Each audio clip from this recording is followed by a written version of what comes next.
I just got back from my friend's church. The preacher was so off base, he thought that he was giving a political speech instead of a sermon. It was so insulting to hear him equate George Bush Jr. to Jesus Christ. He said that if we had a bumper sticker that questioned Bush's decisions that we hated Bush. I don't hate anyone, but I do love my country and hate to see evil done in its name.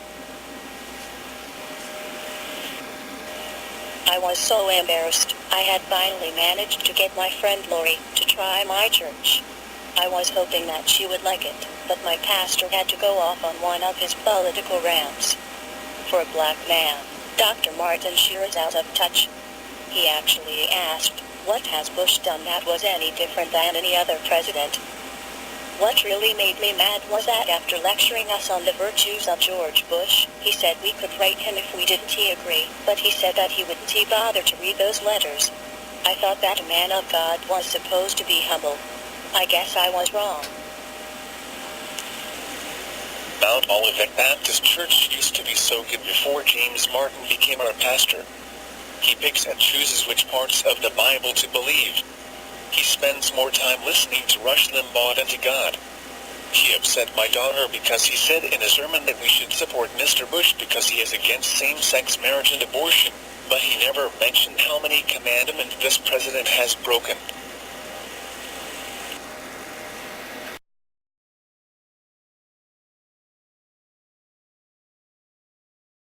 These are the 10 Commandments. Number 1, you shall have no other gods before me. 2, you shall not make for yourself an idol, or any likeness of what is in heaven, above or on the earth, beneath or in the water, or under the earth.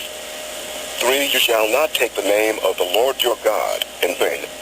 Number 4, remember the Sabbath day, to keep it holy. 5, honor your father and your mother. 6, you shall not murder. 7, you shall not commit adultery.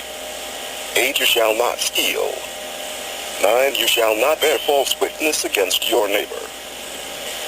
10, you shall not covet your neighbor's house. You shall not covet your neighbor's wife, or his male servant, or his female servant, or his ox, or his donkey, or anything that belongs to your neighbor.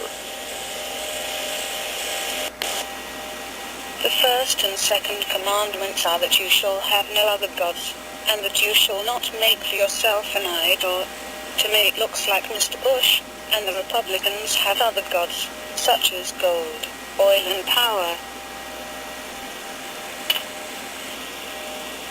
The third commandment is that you shall not take the name of the Lord your God in vain. That is not just a prohibition against profanity, it has to do attributing to God that which is evil. Claiming that God wants us to murder innocent people is just about the worst ways that you can take the name of God in vain.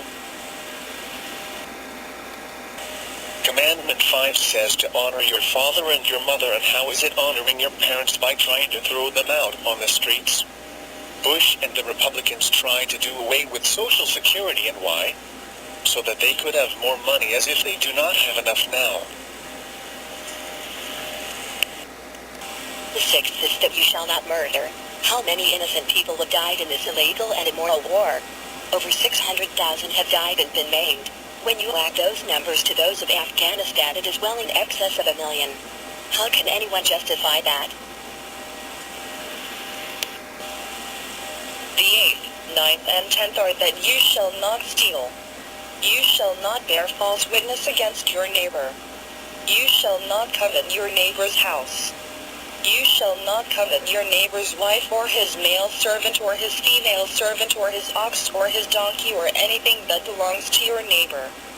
Mr. Bush and his allies lied about Iraq having WMDs. They lied about there being a nuclear missile with our name on it, and worst of all, they lied about there being a connection to 9/11. There was no reason to invade and now occupy Iraq other than of coveting their natural resources, which the Bush administration set out to steal. As you can see, both political parties have their moral problems, but one acts like the Pharisees, claiming to be morally superior while breaking far more commandments than anyone else. God sent not his Son into the world to condemn the world, but that the world through him might be saved. For the Son of Man is come to seek and to save that which was lost. I say to all, come. Come unto me, all ye that labor and are heavy laden, and I will give you rest. Take my yoke upon you, and learn of me. For I am meek and lowly in heart, and ye shall find rest unto your souls.